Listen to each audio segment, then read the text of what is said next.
ஒரு சிறிய கிராமத்தில் சாமியாண்டி என்ற விவசாயி தன் மனைவி கௌரியுடன் வசித்து வந்தான். சாமியாண்டிக்கு சொந்தமாக ஒரு சிறு வயலும் சில ஆடு மாடுகளும் இருந்தன.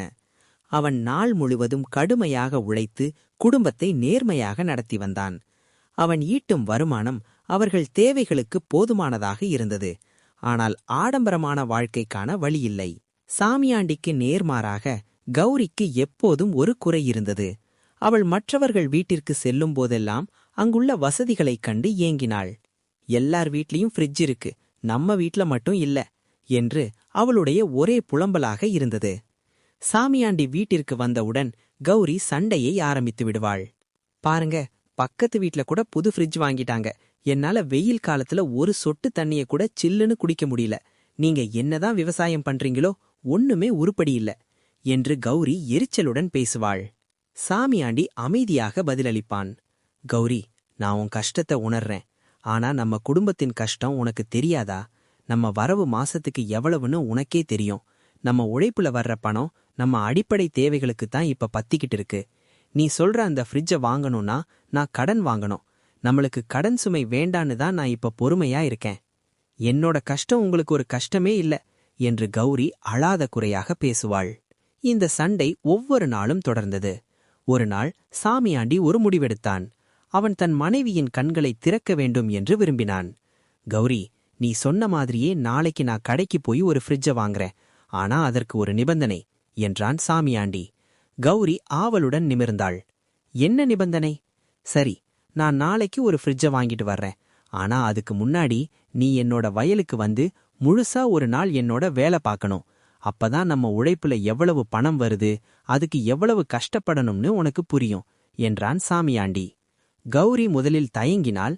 ஆனால் ஃப்ரிட்ஜ் என்ற ஆசையால் சம்மதித்தாள். மறுநாள் காலையில் சாமியாண்டி வயலுக்குச் சென்றவுடன் கௌரியும் சென்றாள். வெயில் மண்டையை பிளந்தது. கௌரியால் காலை உணவு முடிந்து 1 மணி நேரம் கூட நிற்க முடியவில்லை. ஐயோ சாமியாண்டி, எவ்வளவு வெயில் இது! என்னால மண்ண கூட மிதிக்க முடியல. இந்த களை எடுக்கிறதுனா அவ்வளவு சுலபமா என்று கௌரி வியர்த்து விறுவிறுத்து சொன்னாள். சாமியாண்டி பதில் பேசாமல் வேலை செய்து கொண்டிருந்தான். அவன் கைகள் மண்வெட்டியால் புண்பட்டிருந்தன, தோல் கருத்திருந்தது.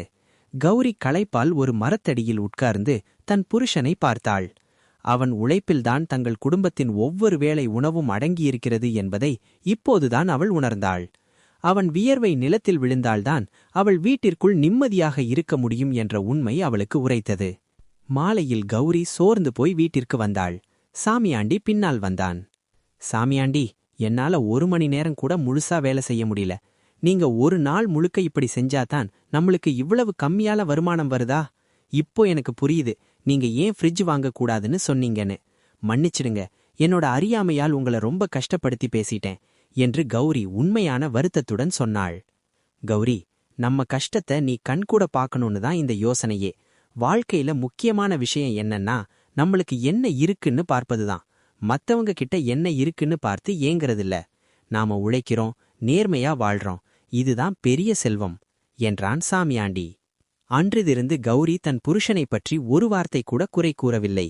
கிடைத்ததைக் கொண்டு வாழப் பழகிக் கொண்டாள். அவள் வீட்டில் சிரிப்பொளி நிரம்பியது. இந்த கதை தரும் நீதி: நாம் உழைக்கும்போது நம் குடும்பத்திற்காக கஷ்டப்படும் ஒருவரை பற்றி குறை கூறுவது தவறு. குடும்பத்திற்காக உழைப்பவர்களுக்கு நன்றி செலுத்துவதே உண்மையான அன்பு. இருப்பதை வைத்து இன்பமாய் வாழக் கற்றுக்கொண்டால் உலகின் மிகப்பெரிய செல்வந்தன் நீயே.